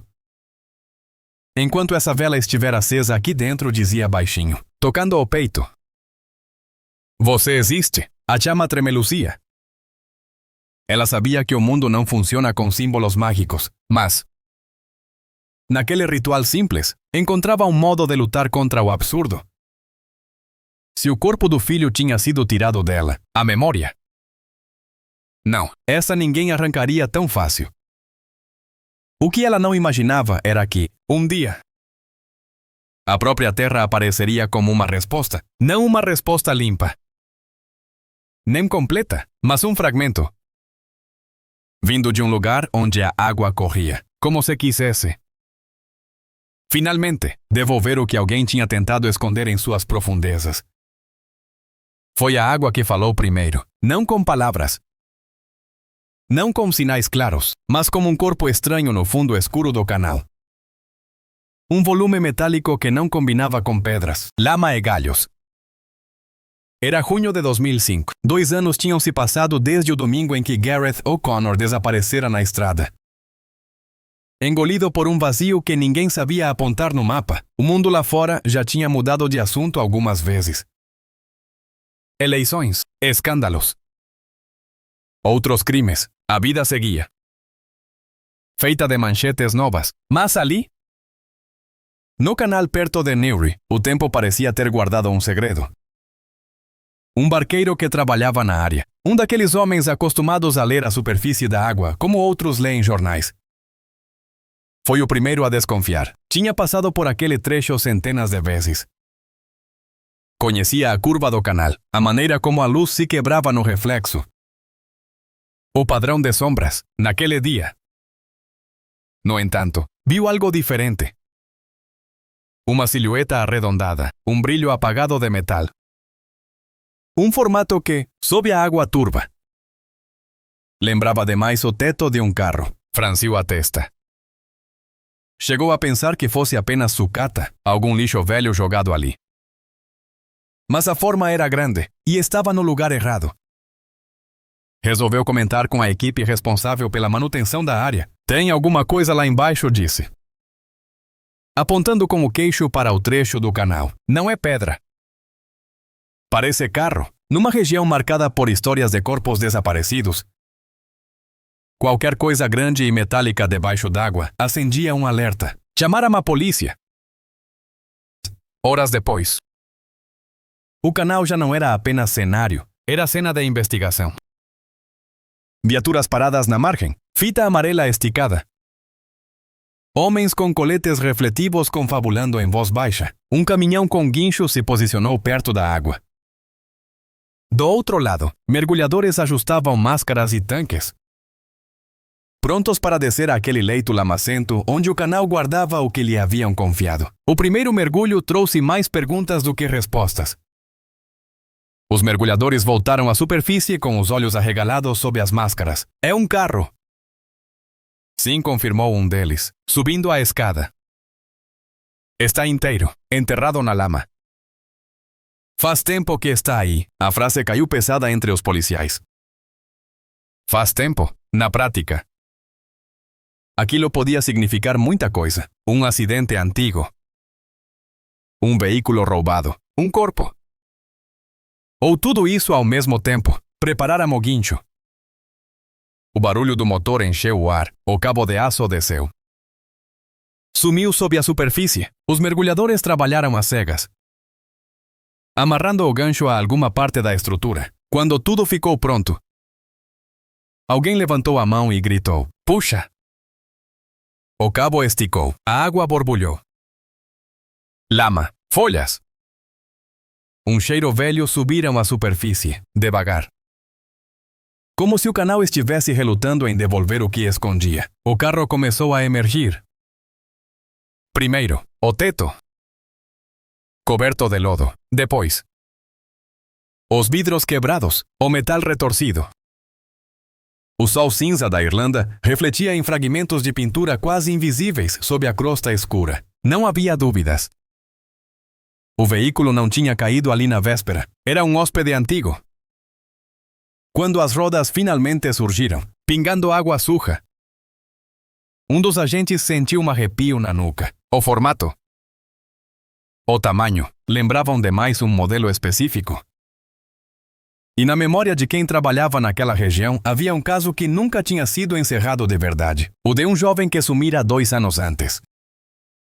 A caminho de Dundalk, dirigindo um carro não muito diferente daquele. O carro foi depositado na margem com cuidado. Como se qualquer movimento brusco pudesse apagar pistas que o canal guardara durante tanto tempo. Os policiais se aproximaram. Luvas colocadas, olhos examinando cada centímetro. A lama tornava difícil ver placas, detalhes. Era como se o veículo tivesse sido anestesiado pelo fundo escuro onde descansara. Ainda assim, alguns indícios começaram a aparecer. Um pedaço de placa. Alguns números. Uma cor que, sob a sujeira, parecia combinar com a descrição em relatórios antigos. O nome que estava preso na garganta de vários agentes saiu na forma de um sussurro. Será que é o carro do Garrett? A hipótese era brutal, mas fazia sentido. O jovem tinha desaparecido justamente naquela zona, numa rota que passaria perto dali. Se aquele fosse o carro dele, a pergunta seguinte era inevitável. Havia alguém lá dentro. Não demorou para que a resposta chegasse. Um dos peritos inclinou-se, iluminando o interior com uma lanterna. O que viu não eram formas nítidas, mas o suficiente para saber que não estavam lidando apenas com um veículo abandonado. Havia restos humanos, um corpo que o tempo e a água tinham transformado. Mas não apagado. A notícia caminhou mais rápido do que qualquer corrente, antes que a polícia fizesse um comunicado formal. Alguém já tinha ligado para alguém, que ligou para outro. Até que o telefone da família tocou com aquele som estridente que, desde 2003, se tornara quase um personagem à parte na casa. O pai atendeu com o coração acelerado. A cada ligação, ele se preparava para 2 possibilidades. Um milagre, ou o pior. Encontraram um carro no canal, disse a voz do outro lado, tensa. Lá perto de Newry, estão dizendo que pode ser o do Garrett. O mundo do pai encolheu. De repente, tudo ficou menor. A sala. O fôlego, a distância entre ele e o chão. Você tem certeza? Perguntou. Mais por instinto do que por dúvida real. Ninguém tem certeza ainda, veio a resposta. Mas é o que estão dizendo. Ele desligou devagar. A mãe observava de longe, tentando adivinhar pela expressão se era boa ou má notícia. O olhar dele respondeu antes de qualquer palavra. Ela sentiu as pernas tremerem. O cenário que evitara imaginar de forma concreta durante 2 anos se ergueu diante dela com nitidez cruel. O carro do filho. Debaixo d'água, transformado em tumba. Eu vou, disse o pai, pegando o casaco. Ninguém tentou impedi-lo. Havia momentos em que um pai precisava estar o mais perto possível da verdade. Por mais dura que ela fosse. No local, a cena já estava tomada por câmeras. Jornalistas, curiosos mantidos a uma distância desconfortavelmente curta pela fita de isolamento. O pai chegou com o rosto tenso, as mãos enfiadas no bolso para esconder o tremor. Alguns repórteres reconheceram-no imediatamente. Ele já tinha dado entrevistas. Já tinha falado no rádio. Já tinha aparecido na TV suplicando por qualquer informação que ajudasse a encontrar o filho. Agora, os microfones se estenderam de novo. O senhor acha que pode ser o carro do seu filho? O senhor foi informado de alguma coisa? Como está se sentindo? Perguntas que vinham como flechas. Uma atrás da outra. Ele mal as escutou. Olhou por cima das cabeças, tentando enxergar o veículo coberto de lama. Rodeado por peritos, um policial aproximou-se. Colocou a mão no ombro dele. Ainda é cedo para dizer, com certeza explicou. A gente precisa confirmar pela placa, por outros detalhes. Depois, vão fazer exames de DNA. Exames de DNA. Era uma frase que ele conhecia dos noticiários. De outros casos, nunca tinha imaginado ouvi-la aplicada ao próprio filho. Respirou fundo. Sephora lhe disse. Num tom tenso, mas firme. Pelo menos vamos poder enterrá-lo. Pelo menos isso. A frase não era sinal de resignação. Era a forma brutalmente simples de expressar uma realidade dos desaparecidos. Quando alguém some assim, a família começa a desejar coisas que, para qualquer outra, pareceriam impensáveis. Enterrar um filho passa a ser, paradoxalmente, um privilégio. Os dias que se seguiram foram preenchidos por uma espera diferente daquela dos anos anteriores. Não era mais o não saber absoluto. Agora havia um corpo, havia um carro. Havia um canal que, enfim, devolvera parte do que lhe haviam confiado. Faltava o selo oficial. As análises, DNA. Os jornais, desta vez, trouxeram manchetes menos evasivas. Carro com restos humanos é retirado do canal de Newry. Polícia investiga ligação com desaparecimento de jovem em 2003. As fotos mostravam o veículo coberto de lama. Indistinguível para quem não o conhecesse, mas inconfundível para a família, que o reconheceu não apenas pelo modelo, mas também por pequenos detalhes que os jornais nem percebiam. Para eles, aquela imagem era um soco. Era como ver, em uma única moldura, a confirmação de todos os medos.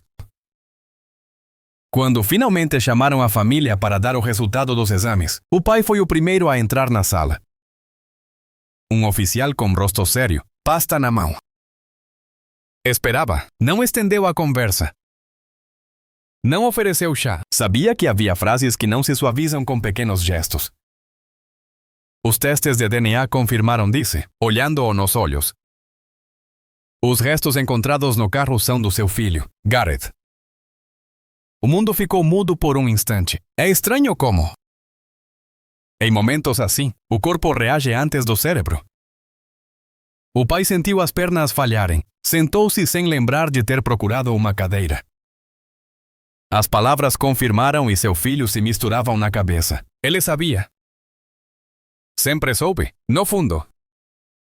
Mas saber e ouvir são coisas diferentes. A mãe, ao ser informada, apertou contra o peito a pasta de recortes de jornal.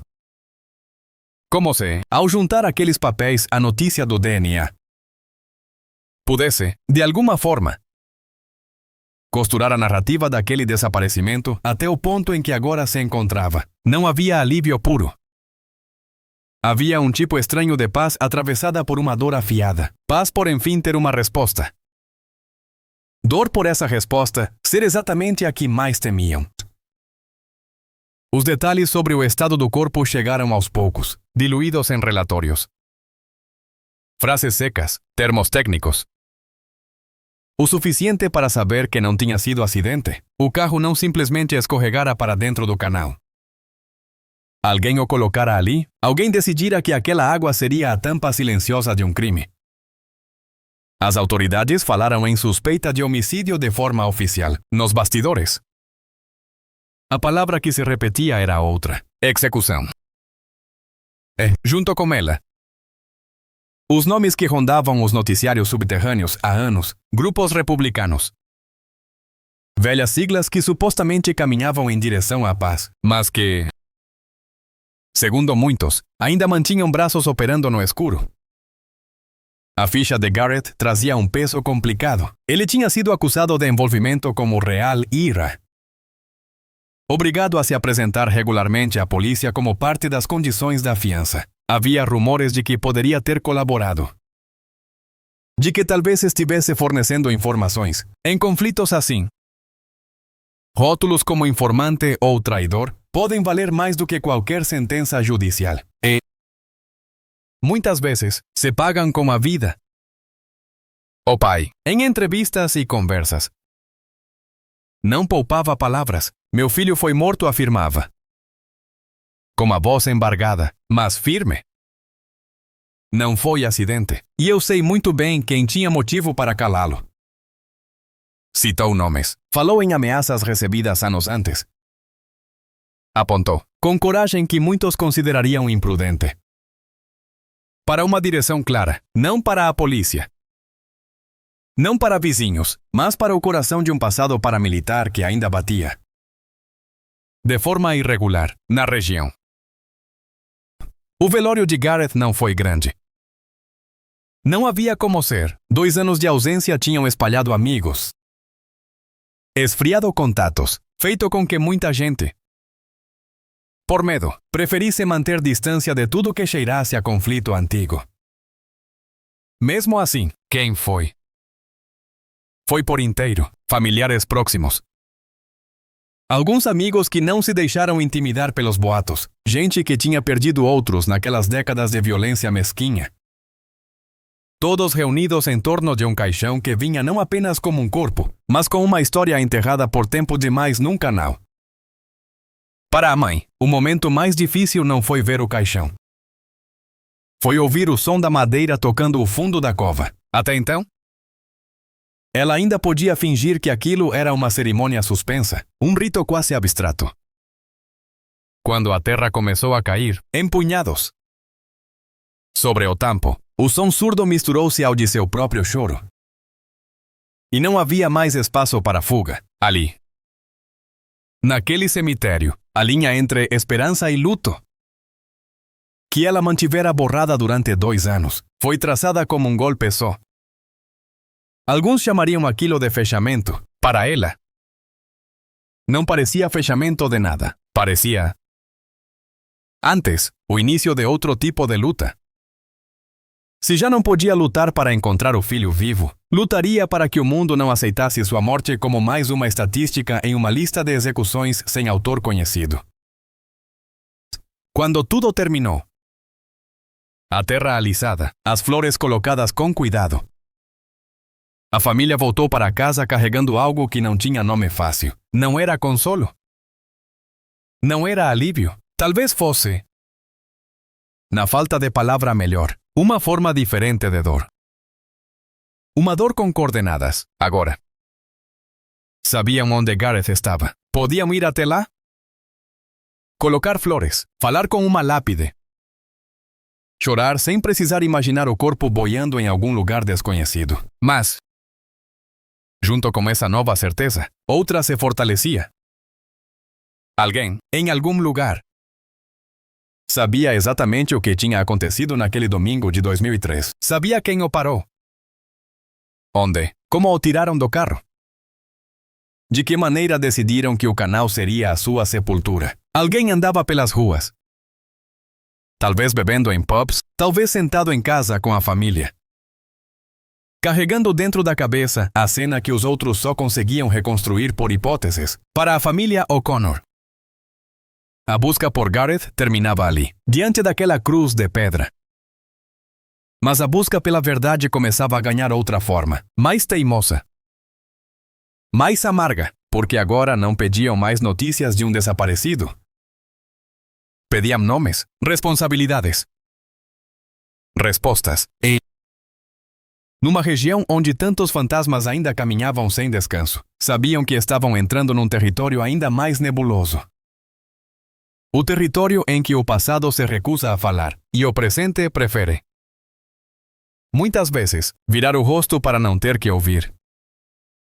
O vento que soprava no cemitério naquela tarde parecia o mesmo de sempre, mas para o pai de Gareth, cada lufada tinha um som diferente. Fazia poucas semanas que tinham baixado o caixão à terra. As flores ainda conservavam alguma cor. Meio murchas, inclinadas como se também carregassem o peso da história. Ele ficou ali de pé, mãos nos bolsos do casaco, encarando a lápide simples como o nome do filho gravado, Gareth O'Connor. 1980, 2003. Por um instante, teve vontade de arrancar as datas. A de nascimento apertava o peito pelo que tinha sido. A de morte esmagava pela forma como tinha acontecido. Mas o que lhe doía mais era o intervalo invisível entre uma e outra. Anos de uma vida que agora estavam para sempre. Atravessados pela palavra que ninguém se cansava de repetir, desaparecido mesmo depois do corpo ter sido achado. Porque, para ele, aquilo não era só a morte de um filho. Era a prova viva de que o passado que prometeram enterrar ainda estava respirando. Naquela mesma noite, sentado à mesa da cozinha, ele ligou a televisão sem pensar muito. O noticiário local mostrava políticos de terno falando de paz, progresso, novos investimentos, a nova Irlanda do Norte que estavam construindo, enquanto um deles falava, sorridente, sobre deixar para trás os horrores do passado. O rosto do pai de Garrett foi endurecendo. A mão apertava a caneca de chá com tal força que o líquido tremia. Deixar para trás, pensou. Sentindo o gosto amargo subir pela garganta. Fácil dizer isso num púlpito. Numa conferência, com câmeras e aplausos. Difícil era deixar para trás quando o passado tinha arrastado o carro do seu filho para o fundo de um canal, e ninguém queria dizer quem o empurrou. A entrevista acabou. Entrou outro segmento, desta vez sobre um processo qualquer de crimes históricos. Uma investigação reaberta mostrara imagens de famílias que, décadas depois, ainda pediam respostas. Ele reconheceu aquele olhar. Era o mesmo que via no espelho todas as manhãs.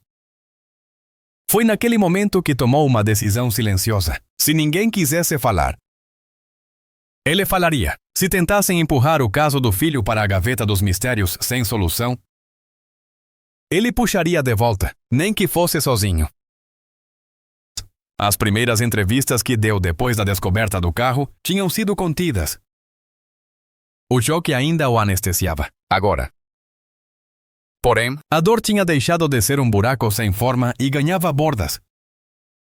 E bordas cortam, sentado em frente a um repórter, com o gravador pousado entre eles na mesa de um café. Ele não buscava palavras suaves. Meu filho foi assassinado, disse, sem rodeios. E não foi um estranho qualquer. Foi gente que conhecia o jeito de fazer alguém sumir. Gente que ainda anda por aí como se nada tivesse acontecido. O jornalista levantou os olhos do bloco de notas. Tinha escutado versões parecidas em outros casos, mas a franqueza daquele pai tinha algo diferente. Não era só acusação, era desafio. Você está se referindo a grupos republicanos? Perguntou. Medindo cada sílaba, o pai respirou fundo. As palavras tinham peso, e ele sabia. Estou me referindo a quem usou a palavra luta como desculpa para matar, e agora usa a palavra paz como desculpa para não assumir o que fez, respondeu. Que nome você quiser dar para isso, você dá. Eu já sei o que é. O jornalista anotou tudo. A caneta correndo feroz sobre o papel. Quando a matéria saiu. Dias depois, o telefone não parou. Gente que elogiava a coragem. Gente que pedia que ele parasse. Por segurança, gente que, em voz baixa, dizia ter visto, ouvido, sabido de coisas naqueles anos. Mas que até hoje tinha medo de ser o próximo. O pai ouviu cada uma daquelas vozes. Nenhuma o convenceu a calar, se o objetivo de quem jogou o carro de Garrett no canal era transformar o rapaz num silêncio. Então continuar falando era o mínimo de vingança que podia oferecer. Nem todos viam assim, certa noite. Já tarde, quando o bairro estava quase adormecido. Bateram à sua porta, 2 toques secos. Insistentes, ele sentiu o coração acelerar. Naquela região, naquele contexto. Ninguém batia em porta de pai de vítima desarmado de intenção. Abriu com cautela. 2 homens que ele não conhecia ou achava não conhecer estavam ali, de mãos enfiadas nos bolsos. Rostos parcialmente escondidos pelas sombras da rua. Nenhum uniforme. Nenhum distintivo, só uma presença pesada. O tipo de presença que se sente antes de qualquer palavra ser dita. Boa noite, disse um deles. Sem sorrir, podemos entrar. Ele hesitou. Uma parte dele queria mandar que fossem embora. Outra parte sabia que, em certas circunstâncias, fechar a porta podia ser ainda mais perigoso. Acabou cedendo. Na sala, os homens permaneceram de pé. Não fizeram rodeios. O senhor tem dado muitas entrevistas, começou o mais alto. Com um sotaque da região que, normalmente, teria soado familiar, falando do carro. Do canal de responsabilidades. A palavra ficou suspensa. E vou continuar falando, retrucou o pai. Sentindo a indignação superar o medo, meu filho foi morto. Se vocês vieram me dizer para esquecer, perderam a viagem. Um silêncio pesado caiu sobre a sala. O homem mais baixo inclinou a cabeça para o lado. Como quem mede até onde pode ir. Só estamos dizendo, explicou. Com uma calma que dava arrepios, que certas coisas, nesse país, se resolvem de outro jeito. Que ficar cutucando o passado pode não ser bom para ninguém. Para ninguém. Naquela frase estavam escondidos todos os recados que ele não precisava ouvir explicitamente para entender. Era ameaça. Era aviso. Era tentativa de intimidação disfarçada de conselho. Ele sentiu o velho medo subir pela espinha. Lembranças de anos de tiros, bombas.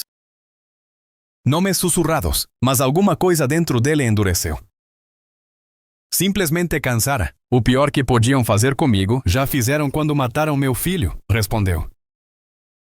Mais baixo, mas firme. O resto, vocês que decidam se querem carregar nas costas. Os homens se entreolharam. Um deu um sorriso torto, sem humor. A gente só veio conversar, disse, abrindo a porta. Quando saíram, deixando a casa de novo em silêncio. O pai teve que se apoiar na parede. As pernas tremiam. As mãos suavam. Não era um herói. Era um homem assustado, mas que... Naquele instante, soube que tinha cruzado uma linha. Se até ali ainda existia a possibilidade de recuar, depois daquela conversa não havia retorno. Ou falava até o fim, ou aceitava. Calado, que quem jogou o carro do filho no canal ganhasse também a última palavra. E isso ele não estava disposto a conceder. Enquanto essas pressões silenciosas aconteciam em salas de estar e esquinas sem câmeras, no campo oficial o caso de Gareth era empurrado lentamente para o mecanismo das investigações históricas. Papéis trocavam de pasta, relatórios eram reescritos com termos técnicos. Equipes especiais, criadas para revisitar crimes da era dos Troubles. Incluam o nome dele em listas, cronologias. Fluxos de trabalho, para a família. Essa linguagem burocrática soava quase ofensiva. Casos pendentes. Arquivos antigos, contexto de conflito. Gareth não era contexto, era um rosto. Um sorriso torto numa foto amarelada. Uma caneca de café esquecida na prateleira. Um casaco ainda pendurado atrás da porta. Quando as autoridades os chamavam para reuniões, falavam em limitações, testemunhas relutantes. Clima de medo. Em alguns momentos, culparam, como elegância institucional. O próprio processo de paz. Vocês precisam entender, disse certa vez um representante. As mãos entrelaçadas sobre a mesa que muitos dos responsáveis por crimes desse período foram integrados na vida política. Existe um equilíbrio delicado. O pai estreitou os olhos. Equilíbrio delicado para quem? Cortou, porque pro meu filho.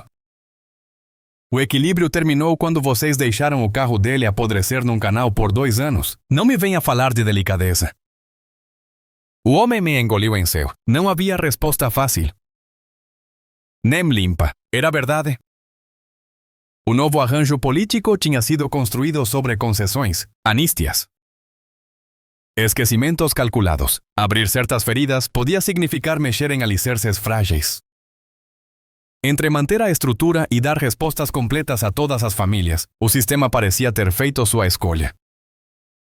Só que, na mesa de frente, como uma mãe segurando um lenço encharcado, essa escolha soava menos como necessidade histórica. e mais como traição. Os anos passaram, outros casos surgiram. Outras famílias se ergueram com cartazes, fotos. Gritos de queremos verdade. A história de Garrett se misturou a esse coro. Às vezes mais alta, às vezes quase engolida por tantas outras vozes que pediam o mesmo. Que alguém, finalmente, dissesse com todas as letras o que já era óbvio para quem vivia ali, num debate público. Anos depois, um político foi questionado sobre o caso. Falou sobre complexidade, sobre não abrir velhas feridas, sobre olhar para o futuro, da plateia. Uma mulher levantou-se. Era a mãe de Garrett. Já não tinha o mesmo vigor de antes, mas a voz ainda carregava um fogo teimoso. O senhor fala como se a nossa ferida estivesse cicatrizada, disse, sem microfone. Mas com a articulação afiada, ela nunca fechou. Nem vai fechar enquanto quem matou o meu filho puder dormir tranquilo. O auditório silenciou. As câmeras se voltaram para ela, por alguns segundos. O discurso ensaiado do político ficou preso na garganta. Ele tentou responder com diplomacia, invocando de novo a palavra paz, como se fosse um escudo mágico. Mas aquela mulher, de pé, com os olhos marejados e o corpo inteiro tremendo, mostrava algo que nenhum acordo poderia apagar. Para quem perdeu alguém num crime nunca esclarecido, a tal paz muitas vezes não passa de um pano bonito jogado sobre uma mesa cheia de rachaduras. Em casa. Depois desses confrontos públicos, o pai e a mãe às vezes discutiam baixinho. Ela temia por ele, temia por si. Temia por qualquer neto que viesse a nascer e herdasse, junto com o sobrenome. A sombra de um caso nunca resolvido. Ele temia o contrário. Temia que se calasse. A morte do filho virasse moeda de troca, numa negociação que não os incluía. Eles querem que a gente canse, dizia. Mexendo no fogo do fogão como se falasse consigo mesmo. Que a gente desista. Que aceite que é assim mesmo. Não vou dar esse gosto. Ela olhava para as mãos dele, marcadas pelo tempo. E pensava em quantas vezes já o vira segurando cartazes, respondendo a repórteres, encarando homens anônimos com recados velados. Sabia que ele não era feito de pedra. Sabia que cada aparição pública lhe arrancava um pouco de energia, mas também sabia que o silêncio o mataria por dentro. Então fala Cédia, por fim. Só, volta para casa no fim do dia. É tudo o que eu peço.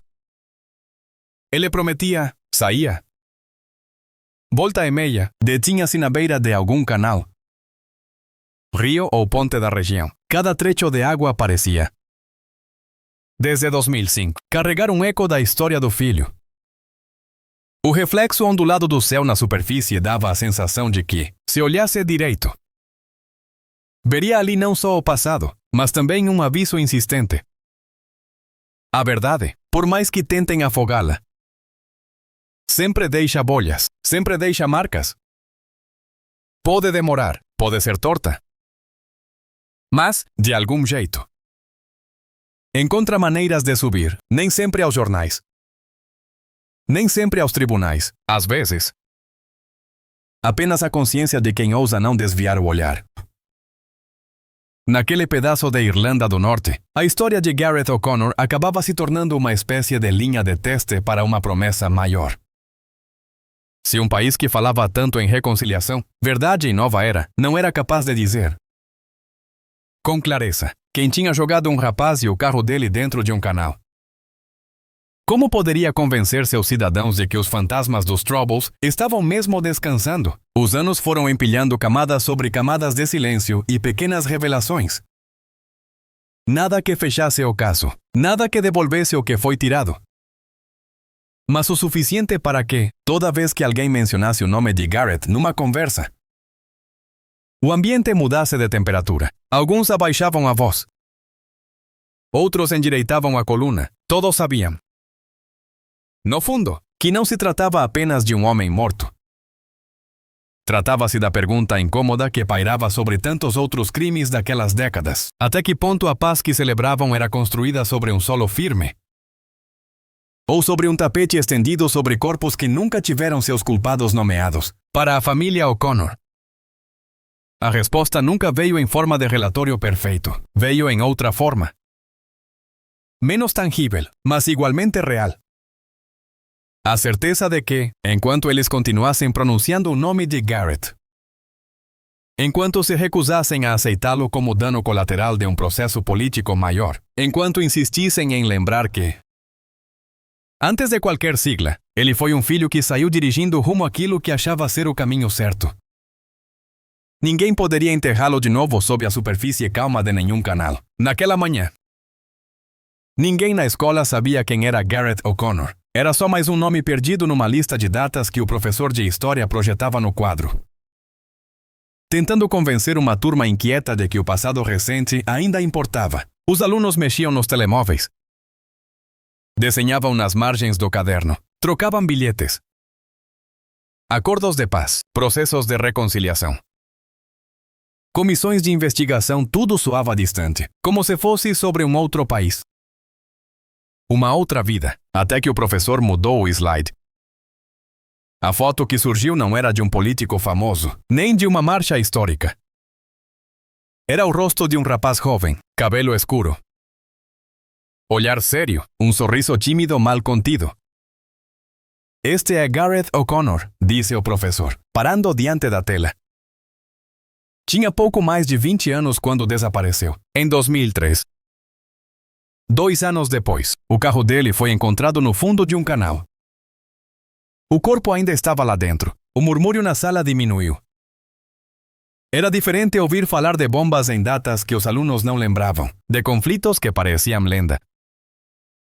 Mas ver ali um rosto que podia ser o de qualquer irmão mais velho, primo ou amigo, dava à história outra temperatura. Lá no fundo da sala, um rapaz de casaco com capuz ergueu os olhos do telemóvel e encarou a tela com atenção inesperada. E por quê? Alguém perguntou, quebrando o silêncio. Por que fizeram isso com ele? O professor respirou fundo. Sabia que aquela pergunta não tinha resposta simples, porque aqui explicou. Caminhando devagar entre as carteiras, houve uma época em que falar com a polícia podia ser visto como traição, porque grupos que diziam lutar por um ideal decidiram que tinham o direito de decidir quem vivia e quem morria. Porque o fim oficial da guerra não matou todos os velhos hábitos. E por quê? Até hoje, ninguém foi responsabilizado por esse crime. O rapaz do casaco franziu a testa. Não era só uma história antiga. Era um aviso, uma fissura na narrativa confortável de que tudo isso já passou. Enquanto o professor continuava a explicar o contexto, projetando recortes de jornal sobre o carro puxado do canal, o olhar do rapaz se perdeu na imagem turva do veículo coberto de lama. De repente, o conflito de que os pais falavam em sussurros na mesa de jantar não parecia mais um filme distante. Tinha um nome. Um rosto. Um canal que ele próprio podia visitar de bicicleta numa tarde qualquer. Naquele mesmo dia, algumas ruas mais longe, o pai de Garrett ajeitava com cuidado um maço de papéis numa pasta gasta. Não eram mais recortes recentes. Algumas reportagens já tinham as bordas amareladas, a tinta ligeiramente desbotada. Ainda assim, ele mantinha tudo organizado. Datas, declarações, notas de reuniões com polícia, cartas enviadas a órgãos oficiais, respostas formais que diziam muito sem dizer nada.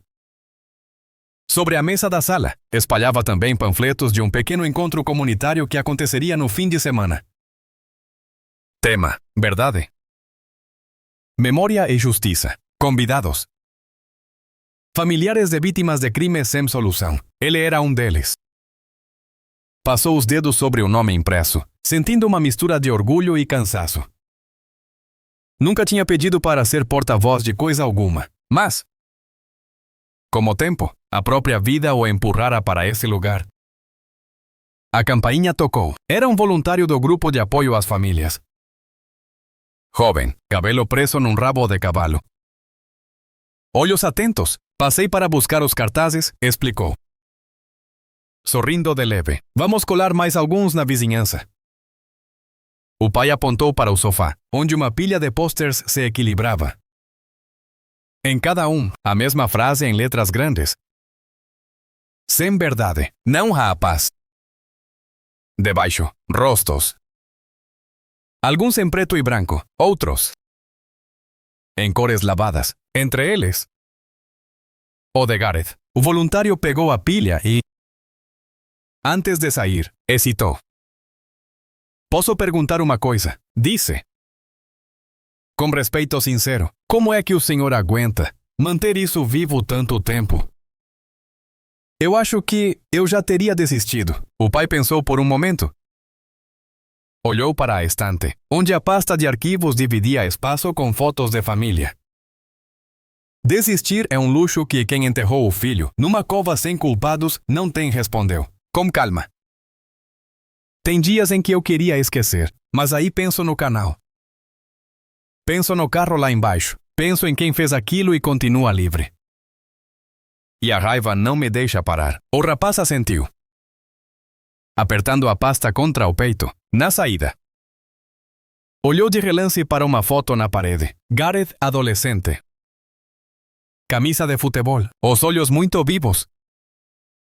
Era fácil, vendo aquela imagem, entender por que alguns pais escolhiam transformar a dor em luta. Era uma forma de algum modo, manter o filho de pé. Mesmo depois de todas as tentativas de calá-lo.